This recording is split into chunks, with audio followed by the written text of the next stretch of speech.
आजकल बहुत एक मुद्दा उठा है मनीषा मर्डर केस का। मनीषा केस की मनीषा हत्याकांड, हरियाणा के भिवानी के बहुचर्चित मनीषा हत्याकांड। पुलिस की बहुत ही लापरवाही सामने आई है देखिए आजकल मेन सेफ्टी बहुत ज्यादा जरूरी हो गई है। और शादी करने के बाद अगर वो अपने हस्बैंड का या वाइफ का मर्डर कर दे रहा है उस प्रेमी के साथ मिलकर, तो आप उस परिवार को देखिए जिन्होंने उस बच्चे को पाल के इतना बड़ा किया है।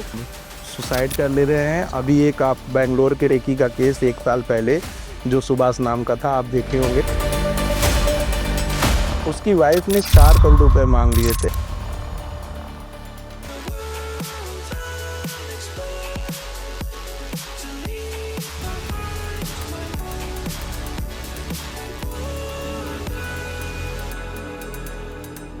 Hello everyone, welcome to talk with feel. आज हमारे साथ हैं advocate mister Vishal Singh. Hello sir, कैसे हैं आप?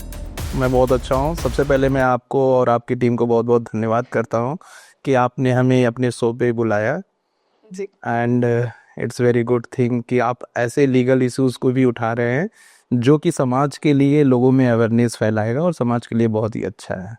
जी, thank you so much sir. Awareness तो होनी ही चाहिए, हमारी ऑडियंस को हर चीज़ के बारे में पता होना चाहिए। तो हम स्टार्ट करते हैं सर। फर्स्ट मेरा क्वेश्चन आपसे यही है कि अभी जो भारतीय जनता पार्टी ने अंडर द प्राइम मिनिस्टर को रख के उन्हें 130th एक अमेंडमेंट निकाला है हमारी कॉन्स्टिट्यूशन में, उसमें आपका क्या मीनिंग है उसका और डेमोक्रेसी पर वो किस तरीके से इफेक्ट करता है? सबसे पहले तो वही पूछ। एक्चुअली जो अभी प्राइम मिनिस्टर नरेंद्र मोदी जी की अध्यक्षता में एक बिल लाया गया है लोकसभा के अंदर, उसे ज्वाइंट पार्लियामेंट्री कमेटी के लिए भेज दिया गया है। उस बिल से हम 130वां संविधान संशोधन ला रहे हैं और उस बिल के अंदर जो मेन फैक्टर है वो ये है कि वो अनुच्छेद 75, अनुच्छेद 164 और अनुच्छेद 239A ऑफ द कॉन्स्टिट्यूशन को अमेंड करेगा। और जो इस बिल का मेन मोटो है वो ये है कि जब किसी मिनिस्टर पर, चीफ मिनिस्टर पे और प्राइम मिनिस्टर पर ऐसे कोई सीरियस एलिगेशन लगेंगे जिसमें कि 5 साल से अधिक जेल है और वो 30 दिन लगातार अगर जेल में रहते हैं, तो 31वें दिन आइदर प्रेसिडेंट और राज्यपाल उनके लिए एक विधेयक लाएंगे कि उनको उस पद से खाली माना जाए। और अगर प्रेसिडेंट और राज्यपाल ऐसे बिल को नहीं लाते हैं तो वो खुद से उस पोस्ट पे खाली माने जाएंगे।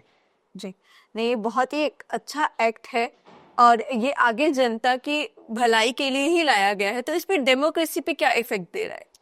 एक्चुअली जो अपोजिशन के लीडर हैं उनका कहना है कि ये फंडामेंटल राइट जो आर्टिकल 14 और आर्टिकल 21 में दिए गए हैं उसको वायलेट करता है। इसलिए वायलेट करता है कि अपने क्रिमिनल ज्यूरिस्प्रूडेंस में 2 चीज़ें दी गई हैं। एक है कि किसी भी व्यक्ति को जब तक ट्रायल ना चले तब तक एक्यूज्ड नहीं मान सकते हैं आप, जो कि राइट टू इक्वलिटी के अंतर्गत आता है। और डिटेंशन और कन्विक्शन दोनों अलग अलग चीज़ें हैं। अगर मान लीजिए किसी भी ईडी और सीबीआई का सहारा लेकर किसी भी व्यक्ति को 30 दिन तक जेल में रख दिया गया, तो उस राज्य के 31वें दिन मुख्यमंत्री चेंज हो जाएंगे या जो भी मिनिस्टर रहेंगे वो चेंज हो जाएंगे। तो अपोजिशन का कहना है कि डिटेंशन के आधार पर किसी को किसी पद से हटा देना बहुत ही गलत है जब तक कि उसका कन्विक्शन ना हो जाए। और आर्टिकल 21 देता है right to life with dignity, और ये डिग्निटी को भी थोड़ा सा ठेस पहुंचाएगा लोगों के, जैसा कि अपोजिशन के लीडर कह रहे हैं। पर मेरा मानना है कि अगर आपको जनता ने चुन के भेजा है तो जनता के लिए और जनता में ट्रस्ट उत्पन्न करने के लिए कुछ ऐसे एक्ट होने चाहिए जिससे कि सभी मिनिस्टर, चीफ मिनिस्टर और इवन की कैबिनेट मिनिस्टर डरे और आगे चलकर इसको फॉलो करें। रियली वेरी गुड कि मतलब इतना अच्छा एक्ट लाया गया है और हमारी जनता की ही भलाई के लिए लाया गया है कि अगर रूल्स को फॉलो नहीं किया जा रहा है या इस तरीके से एलिगेशंस लगाए जा रहे हैं तो उस पर स्ट्रिक्ट एक्शन होना ही चाहिए। ये तो सीरियसली बहुत अच्छा है। सेकंड क्वेश्चन मेरा आपसे ये कि आजकल बहुत एक मुद्दा उठा है मनीषा मर्डर केस का, उसके ऊपर आप क्या कहेंगे? देखिए, ये बहुत ही संवेदनशील मामला है जो भिवानी के क्षेत्र में हुआ है। और इस केस में जो अभी तक फाइंडिंग आई है उसमें पुलिस की बहुत ही लापरवाही सामने आई है। 11 अगस्त के दिन एक बच्ची जो कि नर्सिंग कॉलेज के लिए जाती है इंक्वायर करने की उस कॉलेज में क्या पढ़ाई कर सकती हूँ मैं, और उस कॉलेज में पढ़ने के लिए वो वहाँ पे इंक्वायरी करने जाती है और वो घर वापस नहीं आती है। जब फैमिली के लोग पुलिस के पास गए तो पुलिस ने उनके साथ बहुत ही गलत व्यवहार किया और ऐसे ऐसे कमेंट किए जो कि किसी भी परिवार के लिए असम्मानपूर्ण है। उसके बाद 2 दिन बाद उस बच्ची की बॉडी मिली और उसी क्षेत्र से मिली, जो कि पुलिस का नेग्लिजेंस प्रदर्शित करती है कि पुलिस अगर सही से अगर उस जगह को ढूंढता या उस बच्ची की खोज में लगता तो वो 2 दिन नहीं लगते उसको पाने में, और जब वो बच्ची मिली तो वो डेड मृत अवस्था में थी। तो पहले प्रिलिमिनरी जो इन्वेस्टिगेशन किया गया वो बहुत ही गलत किया गया, उसमें 2 दिन का समय जो लगा वो बहुत गलत था। दूसरी चीज जो सामने आई, जब इनका पोस्टमार्टम के लिए परिवार वालों ने गए तो पोस्टमार्टम में ये कहा गया कि इसने पेस्टिसाइड्स जो है इनहेल कर लिया है और इसकी वजह से इसको सुसाइड का रूप देने लगे। लेकिन परिवार वाले मानने के लिए तैयार नहीं थे कि ये बच्ची जो कि एक शिक्षिका भी है और अभी पढ़ा भी रही है और ये ऐसा कदम तो नहीं उठा सकती। तो फिर वाइड रेस पे प्रोटेस्ट हुआ और प्रोटेस्ट होने के बाद पूरे भिवानी क्षेत्र के लोगों ने पुलिस को घेराव किया और इस बात को फिर से मेडिकल रिपोर्ट के लिए कहा। तो फिर उसके बाद पीजीआई रोहतक में इसका मेडिकल हुआ और वहां पे ये पाया गया कि मरने का एक कारण और भी हो सकता है कि उनके गले पे एक तेज धार से निशान है जो कि मर्डर का कारण हो सकता है। और वहां से ये और भी आउटरेज बढ़ा और लोगों के अंदर जो असंवेदना थी कि पुलिस ऐसे कैसे कर रही वो और बढ़ गया। दूसरी चीज, जब ये बॉडी को पाया गया उस समय वहां पे कोई सुसाइड नोट नहीं था। बाद में 7 दिन बाद पुलिस एक फैक्ट के साथ आती है कि बॉडी के अगल बगल ही उसके आधार कार्ड और सुसाइड नोट मिले, जो कि सुसाइड नोट इंग्लिश में लिखा गया है और उनके माता पिता का कहना है कि ये बच्ची इंग्लिश में लिख ही नहीं सकती है। तो जब आप क्रिमिनल ज्यूरिस्प्रूडेंस को देखेंगी तो अगर किसी ने सुसाइड भी किया है तो सेक्शन 174 के अंतर्गत पुलिस को इन्वेस्टिगेशन करना होता है। इन्वेस्टिगेशन करके उस सुसाइड की रिपोर्ट लगानी पड़ती है कि इस सुसाइड के पीछे क्या रीजन रहा होगा। क्या उसको किसी प्यार में धोखा मिला है, या तो कर्ज से डूबा हुआ था, या कोई उकसाक दिया उसको कि तुम सुसाइड कर लो, क्या रीजन रहा होगा सुसाइड के पीछे। तो हमारा क्रिमिनल ज्यूरिस्प्रूडेंस बहुत ही थीन लाइन में ये बताता है कि पुलिस को इंक्वायर करना होगा, इंक्वायर करके रिपोर्ट लगानी होगी। लेकिन इस केस में ऐसा कुछ भी फॉलो नहीं किया गया, जिससे कि परिवारजन और पूरा समाज बहुत आहत है। और अभी मैं हरियाणा गवर्नमेंट का इस मामले में धन्यवाद भी करना चाहूँगा कि इस केस को सीबीआई को रेफर कर दिया है और पीजीआई दिल्ली में भी उनका पोस्टमार्टम हुआ है। मेरा ये कहना है कि अगर जो भी पुलिस वाले दोषी पाए जाते हैं, जो भी लोग दोषी पाए जाते हैं, उनके ऊपर जरूर कार्रवाई होनी चाहिए। बिल्कुल बिल्कुल सर, इन्वेस्टिगेशन तो प्रॉपर तरीके से होनी ही चाहिए ताकि एक हमें इंसाफ के रूप में ही सही एक पॉइंट मिल सके कि किस तरीके से जो बच्चे के साथ गलत हुआ उसको आगे किसी और के साथ ना हो पाए। क्योंकि आगे इन फ्यूचर में हमारी बहुत सारी ऐसी गर्ल्स हैं जो आज यंग एज में पढ़ाने भी जाती हैं, पढ़ने भी जाती हैं, ट्यूशंस भी लेती हैं, तो उनके लिए भी एक थोड़ा सेफ्टी का मैटर है कि गर्ल्स की सेफ्टी को प्रायोरिटी देनी चाहिए। देखिए, ये मुद्दा सिर्फ एक क्षेत्र, एक गांव, एक जगह से नहीं जुड़ा है, ये पूरे देश से जुड़ा है। और भिवानी की पुलिस जो इसमें संलिप्त है उसको भी नहीं बख्शा जाएगा, कहीं से भी इनको नहीं छोड़ा जाएगा। और मेरा ये कहना है कि अगर 174 की रिपोर्ट जो आती है, सेक्शन 174 की रिपोर्ट, अगर उसमें थोड़ा सा भी उनको लग रहा है कि गलत है तो उसे माननीय न्यायालय के सामने आप चैलेंज कीजिए, हम लोग पूरी तरीके से आपके साथ। बिल्कुल बिल्कुल सर। एक और मुद्दा आजकल बहुत आया है, सोशल मीडिया पे बहुत ज़्यादा वायरल हो रहा है, स्ट्रे डॉग्स के ऊपर, उस पे आप क्या कहना चाहेंगे?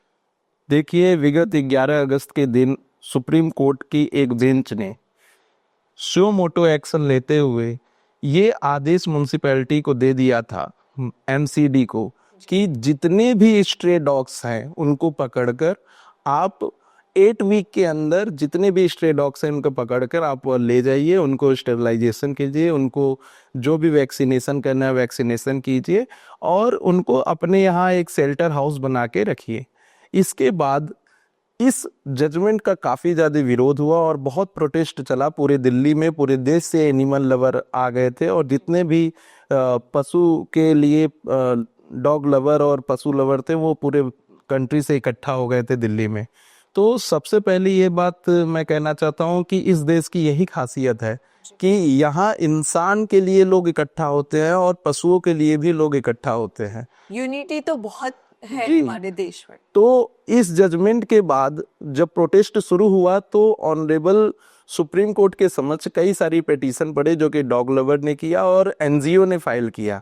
और उस पिटीशन पर 22 अगस्त के दिन सुप्रीम कोर्ट की 3 जजों की बेंच ने, जिसको हेल्ड कर रहे थे जस्टिस विक्रमनाथ, एक आदेश दिया कि जो पहले का आदेश है उसको स्टे किया जाए, क्योंकि उसमें एक पॉइंट था जिससे सारे लोग बहुत आहत हो गए थे कि जिस भी स्ट्रे डॉग्स को कैप्चर करना था या पिक करते उनको वापस उस जगह पे नहीं छोड़ा जा रहा था, जो कि लोगों के अंदर बहुत ज़्यादा कंसर्न था और इसमें बहुत ज़्यादा जो है प्रोटेस्ट चला। अब जो 22 अगस्त के दिन आया है जजमेंट, उसमें ये कहा गया है कि जब आप स्ट्रे डॉग को उठाएंगे तो उन्हें सबसे पहले वैक्सीनेट करेंगे, स्टेरलाइज करेंगे और वैक्सीनेट करने के बाद अगर उनमें रेबीज का कोई लक्षण नहीं है तो उन्हें वापस उसी जगह पर छोड़कर आएंगे। और अगर रेबीज का लक्षण पाया जाता है या फिर कोई ऐसा लक्षण पाया जाता है जिससे कि वो सोसाइटी के लिए हार्मफुल हो तो उनको वापस नहीं छोड़ा जाएगा, उन्हें वहीं शेल्टर हाउस में रखा जाएगा।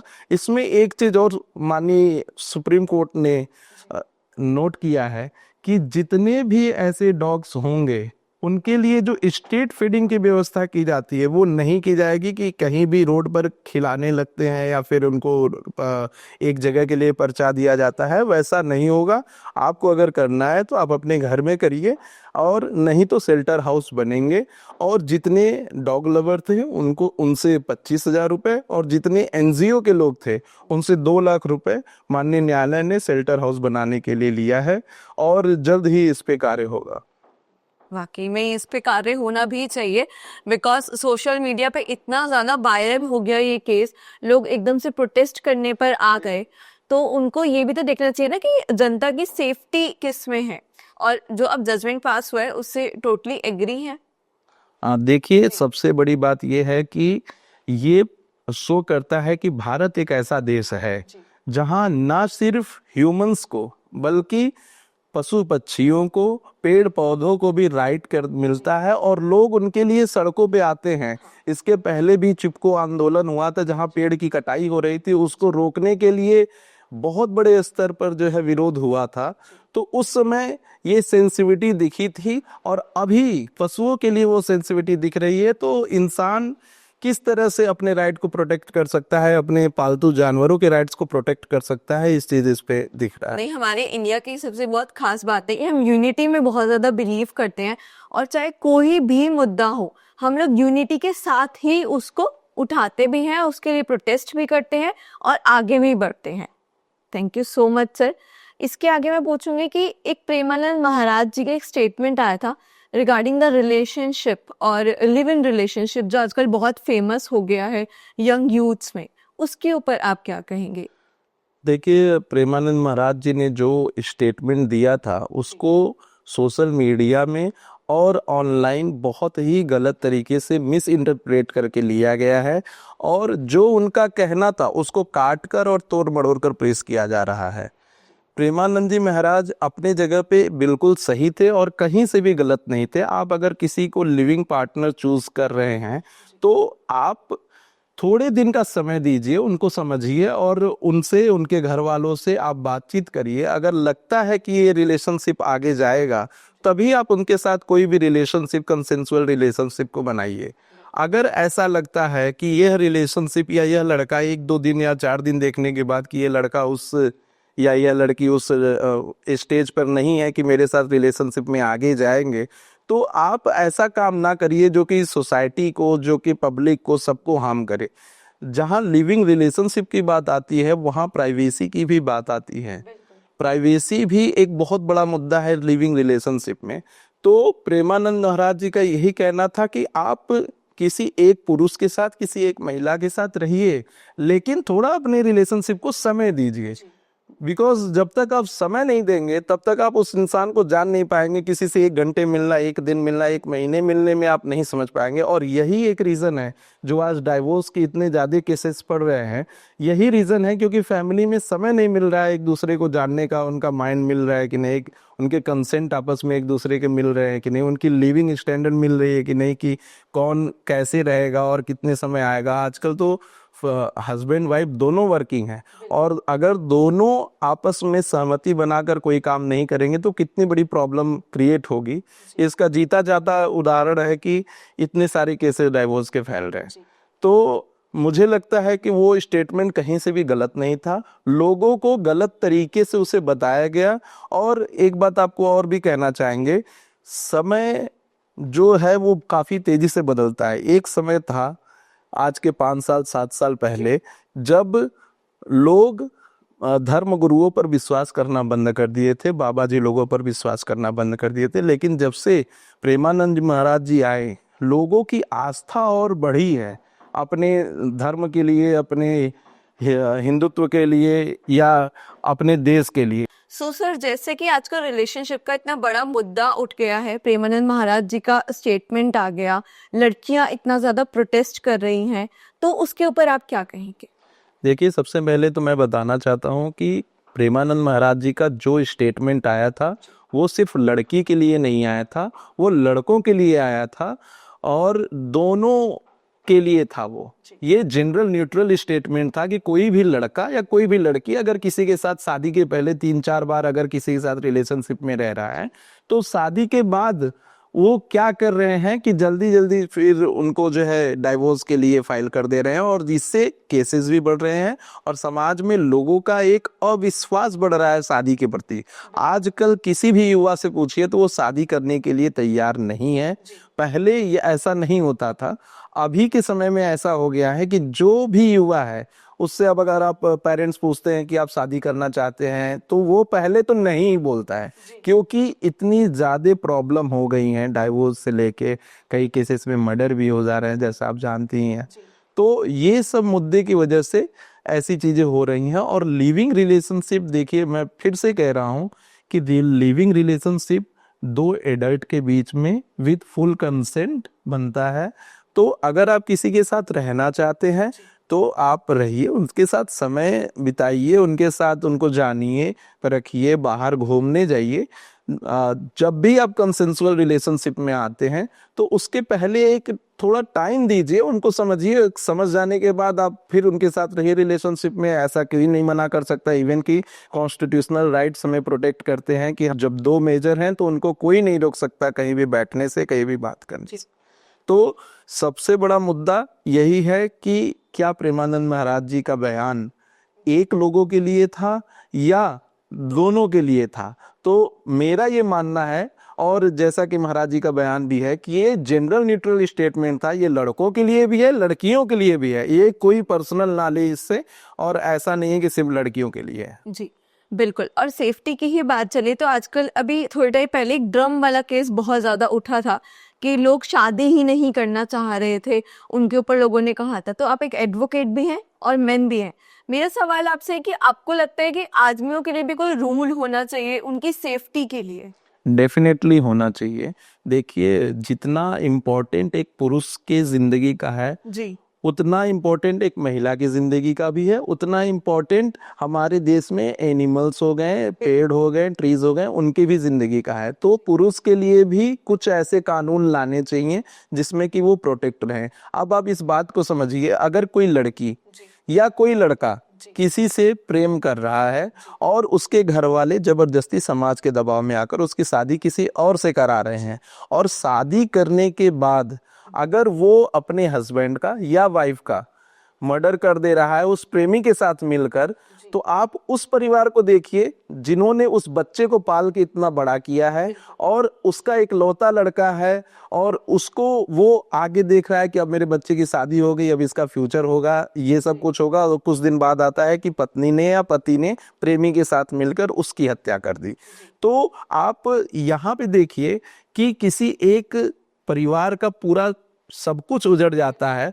आप उसमें एक चीज कर सकते हैं कि किसी को जान से मारने के लिए आप इतनी हिम्मत जुटा रहे हैं, ही देते। उससे अच्छा होगा कि आप अपनी फैमिली में बात कर लीजिए। और अगर फिर भी आपकी फैमिली वाले नहीं मान रहे हैं तो आपको रजिस्ट्रेशन ऑफ मैरिज कर लेना चाहिए। रजिस्ट्रेशन ऑफ मैरिज करके आप before the honourable high court जाइए। हाई कोर्ट में आपको प्रोटेक्शन मिल जाएगा कि आपके फैमिली वाले आपको कुछ नहीं करेंगे, और हो सकता है कि 2 महीने 3 महीने 4 महीने बाद फैमिली एक्सेप्ट कर ले।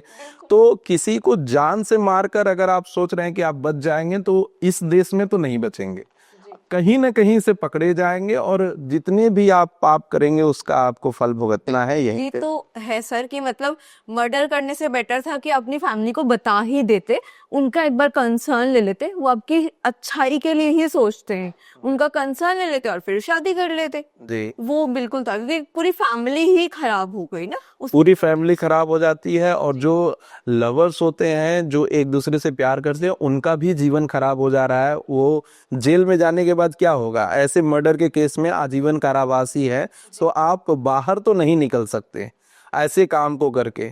तो यही है मेरा उन सभी लोगों से जिनको किसी से इतना प्यार है कि दूसरे की हत्या कर सकते हैं, उससे अच्छा है कि आप अपने मम्मी पापा से बता दीजिए, माता पिता को इन्फॉर्म कर दीजिए कि हम इस लड़के से या इस लड़की से प्यार करते हैं। अगर फिर भी वो नहीं मान रहे हैं तो आप रजिस्ट्रेशन ऑफ मैरिज कर लीजिए, और before the honourable high court आपको प्रोटेक्शन मिल जाएगा। बिल्कुल सर, बिल्कुल। अभी एक दूसरा अमेंडमेंट आया है हमारे कॉन्स्टिट्यूशन में, जो बेटिंग एप्स को लेके आया है कि आजकल मनी लॉन्ड्रिंग बहुत ज़्यादा हो रही है। इसके ऊपर आप क्या कहेंगे? देखिए, मनी लॉन्ड्रिंग एक ऐसा इशू है जो कि सिर्फ पैसे का आवागमन नहीं बल्कि इससे टेररिज्म को भी बढ़ावा मिलता है। अभी रिसेंटली हमने देखा है कि कश्मीर में एक ऐसा टेररिस्ट अटैक हुआ जो कि पूरे देश को झकझोर के रख दिया था। तो ये जितने भी गेमिंग ऐप हैं जो रेगुलराइज नहीं है, और जो गेम के अलावा उस पे सट्टे लगते थे, पैसे की उगाही होती थी और अदर कंट्री से बैठकर लोग उसको मोबिलाइज कर रहे थे, उस चीज़ों के लिए बैन लगाया है। सरकार कहीं से भी ये नहीं कह रही है कि ये बैन और ये चीज़ें फेयर प्ले को रोकेगा। फेयर प्ले आप कर सकते हैं, आप उनके साथ खेल सकते हैं गेम, लूडो भी खेल सकते हैं, क्रिकेट में भी खेल सकते हैं, लेकिन आप बस ये कहिए कि सट्टा लगाएंगे तो सट्टा नहीं लगा सकते हैं। ये बिल्कुल पूरी तरीके से प्रोहिबिटेड हो गया है, और इसके पीछे का जो ऑब्जेक्टिव है वो मनी लॉन्ड्रिंग को रोकने का तो है ही, लेकिन इसके साथ साथ जो भी फ्रॉड हो रहा है, डिस्ट्रेस हो रहा है युवाओं में, कई लोग बैंकरप्ट हो जा रहे हैं, सुसाइड कर ले रहे हैं, तो ये उसके लिए भी है। जैसे कि अब हमारी बात हुई, तो जो एक राइट टू स्पीच है उसके ऊपर कोई रिस्ट्रिक्शन लगाया गया है या आप बोल सकते हैं अनलिमिटेड बोल सकते हैं? एक्चुअली फंडामेंटल राइट हमारे कॉन्स्टिट्यूशन के पार्ट 3 में है, और आर्टिकल 19(1) हमें गारंटीज देता है right to speech and expression. ये राइट टू स्पीक जो है ये रिटन फॉर्म में भी हो सकता है, पिक्चर के फॉर्म में भी हो सकता है, स्पीक भी हो सकता है, और न्यूज़पेपर के फॉर्म में भी हो सकता है। लेकिन सब लोग जितने भी युवा हैं ये जानते हैं कि हमारे पास राइट टू स्पीच है, लेकिन उनको ये नहीं पता है कि इस राइट्स के सर्टेन ड्यूटीज भी हैं और थोड़े ऑब्लिगेशन भी हैं जिससे कि इसका रिस्ट्रिक्शन है। जब भी आप राइट टू स्पीच कर रही है, आपको यह ध्यान रखना है कि वो पब्लिक मोरालिटी, पब्लिक ऑर्डर और नेशनल सिक्योरिटी किसी पर्सन के अगेंस्ट नहीं होना चाहिए। अगर आप राइट टू स्पीच करेंगे और किसी व्यक्ति के खिलाफ ऐसे शब्द को बोलेंगे जो कि उसकी गरिमा को ठेस पहुंचाएगा, तो वो डिफॉर्मेशन का केस भी आपके खिलाफ फाइल कर सकता है। तो right to speak has certain objection and restriction, and it has given in article 19(2) of the constitution. So if anyone is making any speech before public, he should be more careful about the person and religious. Actually अभी supreme court ने right to speech में ही जी law commission को ये आदेश दिया है कि वो parliament को बताएं कि जो भी रैलियों के समय, चुनावी रैलियों के समय जो भी हेट स्पीच हो रहे हैं उसके लिए कोई कानून लाए। तो आगे हो सकता है कि जल्दी आपको एक ऐसा कानून मिले जो कि आप रैली के समय ऐसे ऐसे अभद्र भाषाओं का प्रयोग नेता लोग कर देते हैं जिससे कि पूरे समाज, पूरी जनता और कभी कभी तो दंगे भी हो जाते हैं। बिल्कुल। तो इन सब पे रोक लगाने के लिए ऑनरेबल सुप्रीम कोर्ट ने लॉ कमीशन को बोल दिया है कि आप जल्द से जल्द पार्लियामेंट को बताएं और कोई ऐसा कानून लाएं जिससे कि ये सब रुक सके। जी, अभी हमारे यंग यूथ की ही बात चली तो अभी एक जजमेंट आया है कि अब जितने भी लॉयर्स बनेंगे, जजेस बनेंगे, तो उसके लिए 5 इयर्स की उनकी पढ़ाई है एंड देन 3 इयर्स की उनकी प्रैक्टिस करनी पड़ेगी। प्रैक्टिस जो है वो बहुत इंपॉर्टेंट है और 8 इयर्स एक बहुत ही लंबा समय हो जाता है जहाँ पर फैमिली का सपोर्ट भी उतना ही ज़रूरी होता है। साथ ही इंसान को एक मेंटालिटी अपनी ग्रूम अप करनी पड़ती है क्योंकि 8 इयर्स उसको प्रैक्टिस भी करनी है और पढ़ाई भी कंप्लीट करनी है। तो उसके बारे में आप क्या कहेंगे?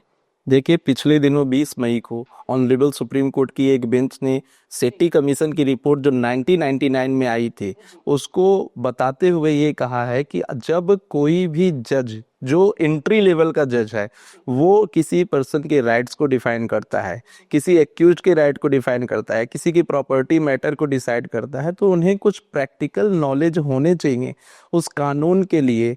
और इस प्रैक्टिकल नॉलेज को आप जजेस की ट्रेनिंग में नहीं प्राप्त कर सकते और किताबों में नहीं प्राप्त कर सकते। इस प्रैक्टिकल नॉलेज के लिए आपको बकायदा एडवोकेट बन के प्रैक्टिस करनी चाहिए। तो वो सेट्टी कमेटी की रिपोर्ट अभी जो है ऑनरेबल सुप्रीम कोर्ट ने लागू कर दी है। तो अब करंट सिनेरियो है कि एंट्री लेवल के जजेस को पहले ग्रेजुएशन उनका लॉ में कंप्लीट करना होगा, उसके बाद 3 साल की प्रैक्टिस करनी होगी, तभी वो जज के लिए फॉर्म भर सकते हैं। इसका बहुत ज़्यादा जो है आउटरीच हुआ है, बहुत यंग बच्चे जो है परेशान हैं और ज़्यादातर जो गर्ल्स स्टूडेंट है वो परेशान है क्योंकि एक लड़की को एडवोकेसी के लिए फैमिली में अभी उतना माइंड मेकअप नहीं कर पाए कि उसको आगे बढ़ा रहे हैं। और 5 साल का समय देने के बाद 3 साल प्रैक्टिस करना, उसके बाद चौथे साल वैकेंसीज आएंगी कि नहीं आएंगी, ये भी एक बहुत बड़ा इशू है।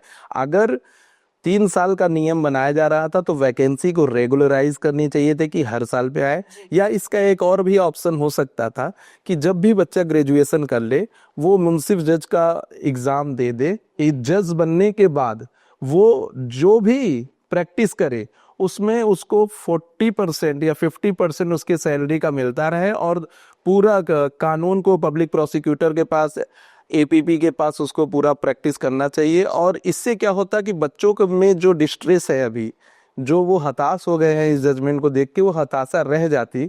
और सबसे बड़ी बात, ये जजमेंट कहीं से भी गलत नहीं है, ये जजमेंट बिल्कुल सही है, लेकिन इसके कुछ ऐसे कंडीशन को बना देना चाहिए था। जैसे अभी आप जुडिशरी का एग्जाम देने जाएंगे तो हर स्टेट का अलग अलग सिलेबस है और कहीं भी रेगुलर नहीं है कि अगले साल फिर से वैकेंसी आएगी।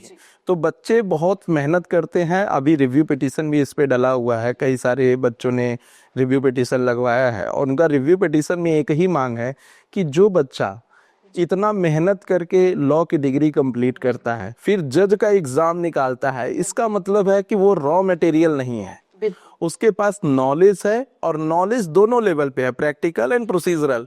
तभी वो लॉ का जो इतना कठिन परीक्षा होता है, प्री मेंस इंटरव्यू जुडिशरी के लिए, वो क्वालिफाई करके तब जाता है। अब आप सेम प्रोसीजर देखिए कि एक ग्रेजुएशन किया हुआ बच्चा एक डिस्ट्रिक्ट का मजिस्ट्रेट बन सकता है जी, क्योंकि जब आप यूपीएससी का एग्जाम देखेंगे तो उसमें ग्रेजुएशन 3 साल का किया है अगर 18 से 21, तो वो पूरे जिले को चलाने के लिए अगर मान्य है तो फिर एक जज को भी ऐसा करना चाहिए कि अगर 5 साल पढ़ लिया या 2 साल और पढ़ लिया, मास्टर कर लिया, तो वो भी उसके लिए एलिजिबल है। क्योंकि इतना आसान नहीं आज के कॉम्पिटिटिव दौर में कि कोई भी ऐसे ही जज बन जाए, कंपटीशन बहुत ज्यादा है।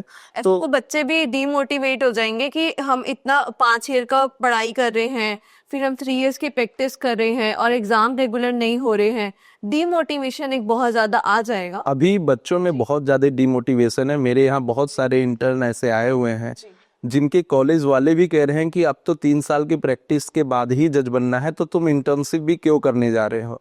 तो इसको बहुत ही गलत तरीके से इंटरप्रेट किया जा रहा है इस जजमेंट को, और मुझे लगता है कि जल्द से जल्द माननीय न्यायालय को इस पॉइंट को क्लियर करना चाहिए कि इंटर्नशिप अलग है और प्रैक्टिस अलग है। तो इंटर्नशिप जो प्रॉपर चलती है कॉलेजेस में उसको चलने दिया जाए, उसके बाद जो प्रैक्टिस हो रही है उसे प्रैक्टिस करने दें।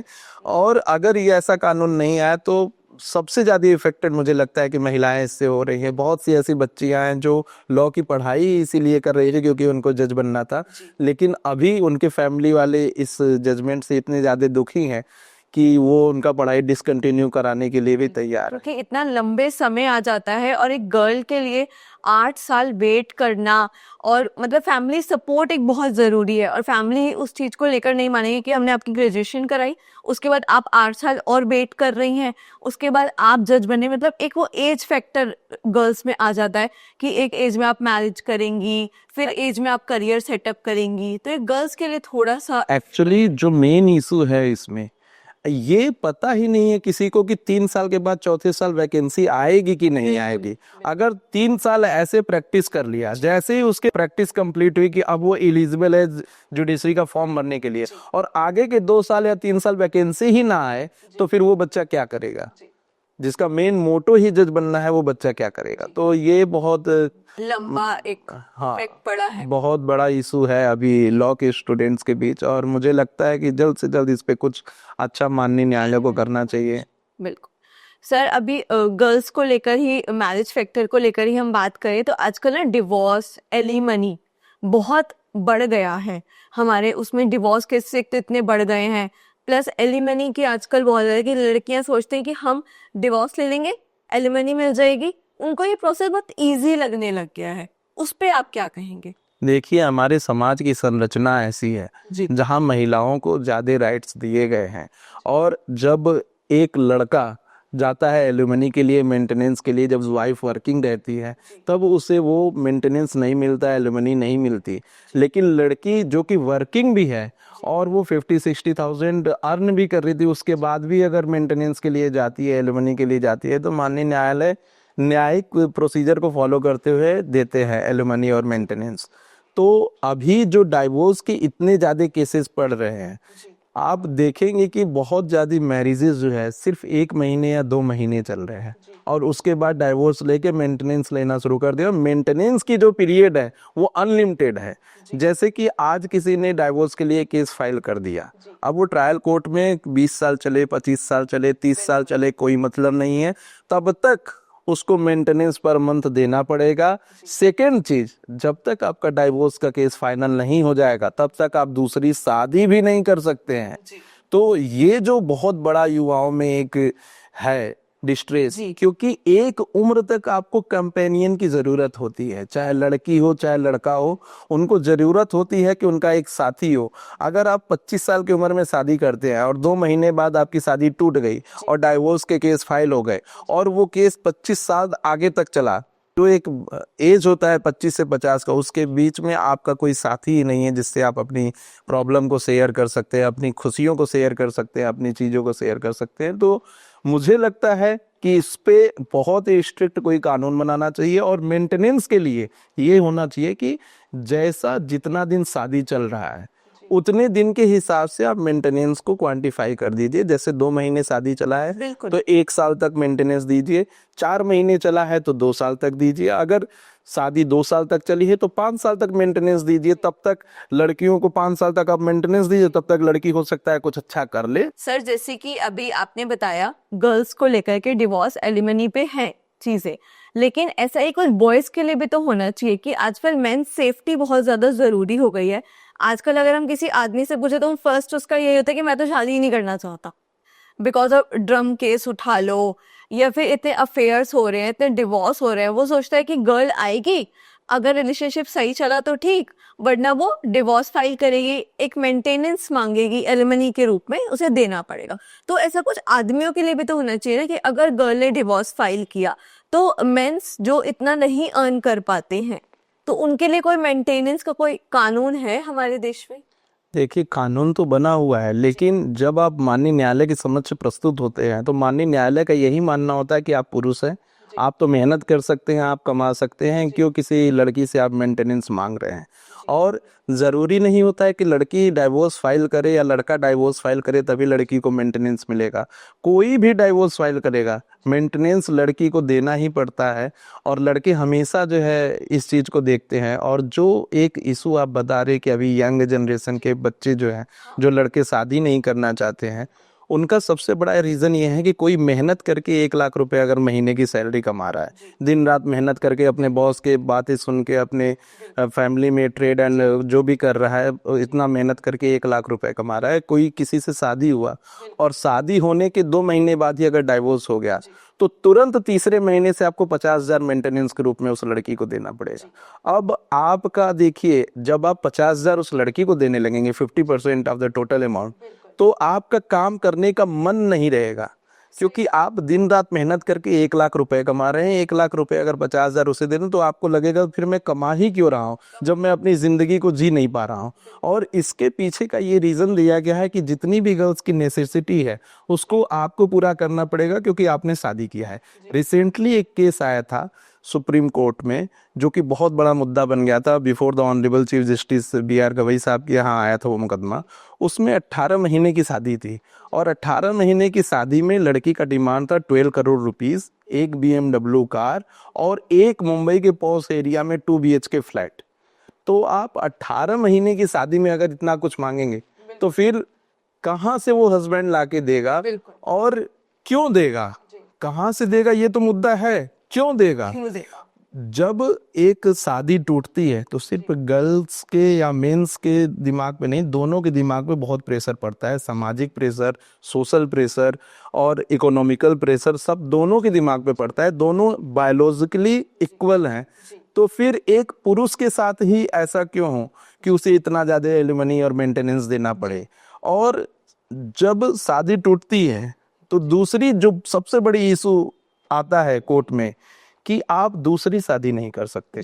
जब तक आप दूसरी शादी करेंगे तब तक आपका उम्र इतना हो चुका है कि आपके बुढ़ापे में आपके बगल में कोई बैठने वाला नहीं है, आपके बच्चे नहीं है आपको संभालने के लिए। फिर आप यही सोचते हैं कि मैं कमाऊंगा क्यों। और कई लोग सुसाइड कर ले रहे हैं। अभी एक आप बेंगलोर के रेकी का केस 1 साल पहले जो सुभाष नाम का था, आप देखे होंगे कि उसकी वाइफ ने 4 करोड़ रुपए मांग लिए थे और उन्होंने आरोप लगाया था कि डिस्ट्रिक्ट कोर्ट के जो जज थे उनका भी कुछ पैसा मांग लिए थे। तो हर मंथ हियरिंग होती है, आपको प्रेजेंट होना पड़ता है। हर मंथ आप जाएंगे। अगर आप बेंगलोर में काम कर रहे हैं, केस जौनपुर में चल रहा है, तो आपको जौनपुर हर मंथ जाना पड़ेगा। अब कैसे काम के बीच में उसको मैनेज करके आप उतनी दूर जा रहे हैं और जाके कोर्ट को अटेंड कर रहे हैं और आपका डाइवोर्स फाइनलाइज नहीं हो रहा है, जिसकी वजह से आप किसी लड़की से बात भी नहीं कर पा रहे हैं, उसके साथ रह भी नहीं पा रहे हैं। इवन कि लिविंग में रहना भी जो कानून को तोड़ता है। तो ये सब चीजें हैं। आजकल मेंस की एक मेंटल हेल्थ पे बहुत बड़ा इफेक्ट दे रहा है और इसी की वजह से मतलब आजकल जितने भी मेंस को देखा जाए तो वो यही कह देते हैं कि हमें शादी नहीं करनी है, बिकॉज हमारे देश में कानून तो है बट वो ऐसा लगता है कि सिर्फ गर्ल्स के लिए बना दिया। जी। तो मेंस के ऊपर वो चीज एक्शन होनी ही चाहिए। और रिसेंटली बहुत सारे ऐसे एक्टिविटीज हो गए हैं अगेंस्ट द मैन जो कि सुप्रीम कोर्ट को और पार्लियामेंट को बाउंड ही कर रहे हैं कि कोई ऐसा कानून बनाए जो जनरल न्यूट्रल हो और दोनों को प्रोटेक्ट। इक्वालिटी की बात जहाँ पे की जाए कि एक ऐसा कानून तो होना चाहिए जहाँ पे इक्वालिटी मेंशन हो। जी। और बहुत से, मैं एक मुद्दा यहाँ पे ये भी बताना चाहता हूँ जो कि पब्लिक में नहीं आ पाता है, वो विद इन द रूम रह जाता है। वो ये है कि बहुत सी लड़कियां ये कहती हैं या बहुत से वुमेन एडवोकेट ये कहते हैं कि अभी तो 2, 4, 10 केस हुए, उतने में इतने ज्यादा विरोध हो रहा है और लड़कियां इतने सालों से सहती आ रही हैं, उसका क्या। बहुत से लोग ये क्वेश्चन रेज करते हैं, लेकिन ये कहीं से इस चीज को जस्टिफाई नहीं करता है कि लड़कियों के साथ इतने सालों से गलत हो रहा है तो अब मेंस को भी ड्रम में भरा जाए या मार दिया जाए या फिर उसको किसी गहरी खाई में झोंक दिया जाए। ऐसा कहीं से भी जस्टिफाइड नहीं करता है इस स्टेटमेंट को। और मुझे लगता है कि इस पे जल्द से जल्द कानून बनने चाहिए। बिल्कुल बनना ही चाहिए। तो सर जैसे कि अभी आपने बताया, तो आपके हिसाब से आपको क्या लगता है कि हमारी जो यंग यूथ है उसको कहाँ से स्टार्ट करना चाहिए? ट्रायल कोर्ट से स्टार्ट करना चाहिए, हायर कोर्ट से स्टार्ट करना चाहिए? देखिए, जो यंग माइंड है उनको मैं कहना चाहूंगा कि trial court is the best court, because वहीं पे सबसे ज्यादा नॉलेजेबल लोग मिलते हैं। आप देखेंगे कि जो भी बड़े वकील बने हैं वो शुरुआत पहले ट्रायल कोर्ट से करते हैं, फिर हाई कोर्ट जाते हैं और तब सुप्रीम कोर्ट आते हैं, क्योंकि जो रूट्स है केस का वो रूट्स है ट्रायल कोर्ट में। जब आप सूट को नहीं जानेंगे, जब आप बेल एप्लीकेशन कैसे लगी है और किस किस ग्राउंड पे लगी है ये नहीं जानेंगे, तो उसको आगे चैलेंज कैसे करेंगे। तो जितने भी यंग एडवोकेट है मेरे हिसाब से उनको शुरुआत ट्रायल कोर्ट से करनी चाहिए। जब उनको बेसिक नॉलेज हो जाए कि प्रैक्टिस कैसे होती है डिस्ट्रिक्ट लेवल पे या फिर एनसीएलटी में या फिर एनक्लेट में, वो जब जान जाएंगे कि ट्रिब्यूनल में प्रैक्टिस कैसे होती है, तब जाके वो उनको जो है हायर एकेडमिक में, हायर जुडिशरी में जाना चाहिए या हायर अथॉरिटी के पास जाना चाहिए।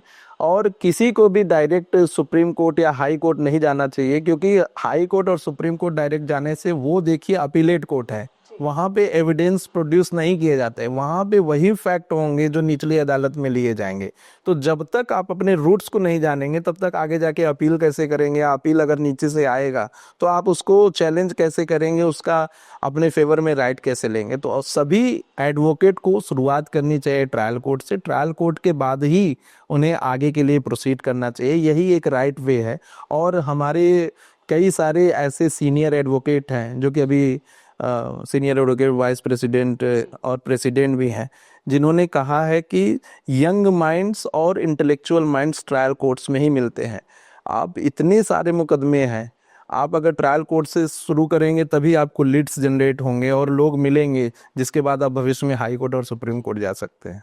जी ठीक है सर, अभी इतने ईयर्स से आप प्रैक्टिस करें, इतने ईयर्स का आपको एक्सपीरियंस है, तो मैं आपसे बस नहीं पूछना चाहूँगी कि आपका ऐसा कोई वर्स्ट केस या आपको कोई ऐसा बेस्ट केस रहा अभी तक का जहाँ पे आपको लगा कि हाँ मैं इस केस में कैसे ही कर पाऊंगा?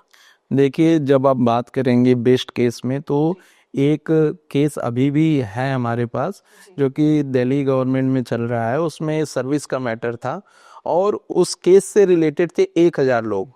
1000 लोगों का प्रमोशन रुका हुआ था और उस केस को हम लोगों ने ऑनरेबल सुप्रीम कोर्ट में प्रेजेंट किया। और उसमें पहले हम लोग कैट से जीते हुए थे। कैट से जीतने के बाद हम लोग हाई कोर्ट में जब गए तो हाई कोर्ट, जब हमारे अपोजिशन के लोग गए तो हाई कोर्ट में हमें अगेंस्ट ऑर्डर मिला और फिर उसको हमने चैलेंज किया सुप्रीम कोर्ट में। और ऑनरेबल सुप्रीम कोर्ट में उसमें इतना अच्छा जजमेंट दिया कि जितने भी लोग थे सबका प्रमोशन हो गया अपर पोस्ट पे। तो एक साथ आप 1000 परिवारों में खुशियां बांट दिए। तो ऐसे केसेस जिसमें लार्ज नंबर ऑफ पीपल रहते हैं, उनको जब आप करते हैं और उनसे जब आप लेकर आते हैं कुछ ऐसा जजमेंट जो कि सबके चेहरे पे खुशी ला दे, तो आप सिर्फ एक व्यक्ति को नहीं, इतने परिवारों को चेहरे पे खुशी ला रहे हैं। तो ये मेरा बेस्ट केस था। और जब आप बात करेंगे वर्स्ट केस की, तो वर्स्ट केस में एक अभी मैं केस कर रहा हूँ जिसमें कि काफ़ी दिन से, मतलब 5 साल से अभी वो केस फाइल हो गया है। इसमें क्या था कि बरेली एक जगह है उत्तर प्रदेश में, वहाँ पे एक कंपनी 1964 में आती है। वो कंपनी वहाँ के पूरे गांव वालों की ज़मीन ले लेती है कि हम इसमें आपको नौकरी देंगे, और एक एग्रीमेंट होता है। उस एग्रीमेंट में ये रहता है कि जिस दिन ये कंपनी बंद होगी उस दिन इस ज़मीन को वापस उन लोगों को लौटा दिया जाएगा। ये कंपनी 1999 में बंद हो जाती है और आज 2025 हो गया, अभी तक उन लोगों की ज़मीन उनको वापस नहीं मिली। और 1999 से अभी तक वो लोग किसी जॉब पे भी नहीं है, उस कंपनी से रिलेटेड भी नहीं है, कोई पैसा उनको नहीं आ रहा है और ना ही उन्हें कुछ ऐसे चीज़ें मिल रही हैं जिससे वो अपना जीविकोपार्जन कर सकें। जैसे अगर ज़मीन रहता तो उस पर गेहूँ चावल उगा के वो कुछ तो अपने खाने का ले पाते उससे। अभी उनकी ज़मीन भी चली गई, कंपनी भी बंद हो गई और कंपनी के लोग उस ज़मीन को वापस भी नहीं कर रहे हैं किसानों को, जबकि एग्रीमेंट में स्पेसिफिकली एक क्लॉज लिखा गया है कि जिस दिन ये कंपनी बंद होगी उस दिन आपको ज़मीन आपकी वापस हो जाएगी। और वो अभी हम लोगों ने ऑनरेबल इलाहाबाद हाई कोर्ट के समक्ष चैलेंज किया है और उम्मीद है कि जल्द ही उस पर अच्छा निर्णय आएगा। बिल्कुल, इंसाफ सभी को मिलना ही चाहिए जी। तो अभी जैसे हमारी जो यंग यूथ है या जो ऑडियंस आपको सुन रही है, उसके लिए आप एक क्या मैसेज देना चाहेंगे? देखिए, मैं यूथ को ये बताना चाहता हूँ कि ये ऐसा देश है जो कि अच्छे माइंड्स को प्रोड्यूस करता है। जब आप देखेंगे विदेशों में, तो जो भी हम प्रोडक्ट यूज़ कर रहे हैं, जो भी वेबसाइट यूज़ कर रहे हैं, उसके जब सीईओ के बारे में आप पता करना जाएंगे तो वो इंडियन कम्युनिटी के ही होंगे। तो यूथ अपना बहुत प्रोडक्टिव है। कुछ लोग इसे ज़बरदस्ती जेन जी कह के ख़राब कर रहे हैं, ऐसा कुछ भी नहीं है। आज का यूथ जितना इनोवेटिव है, जितना टेक्निकल एडवांस है और टेक्नोलॉजी में कितनी बड़ी, कुछ अभी शुभांशु शुक्ला सर आए हैं स्पेस से, तो जितना आगे जा रहा है यूथ उतना उनको ध्यान देना चाहिए कि हमें किस किस चीज़ों का ध्यान रखना है। जैसे इंस्टाग्राम के रील स्क्रॉलिंग हो गई, जैसे ऑनलाइन बेटिंग ऐप हो गया, जिससे कि मनी लॉन्ड्रिंग जैसे केसेस हो रहे हैं, जिससे कि आप फंसते जा रहे हैं। आजकल दिल्ली में एक बहुत बड़ा इशू है कि टेलीग्राम के माध्यम से छोटे छोटे पैकेट के नशे जो है प्रोवाइड किए जा रहे हैं।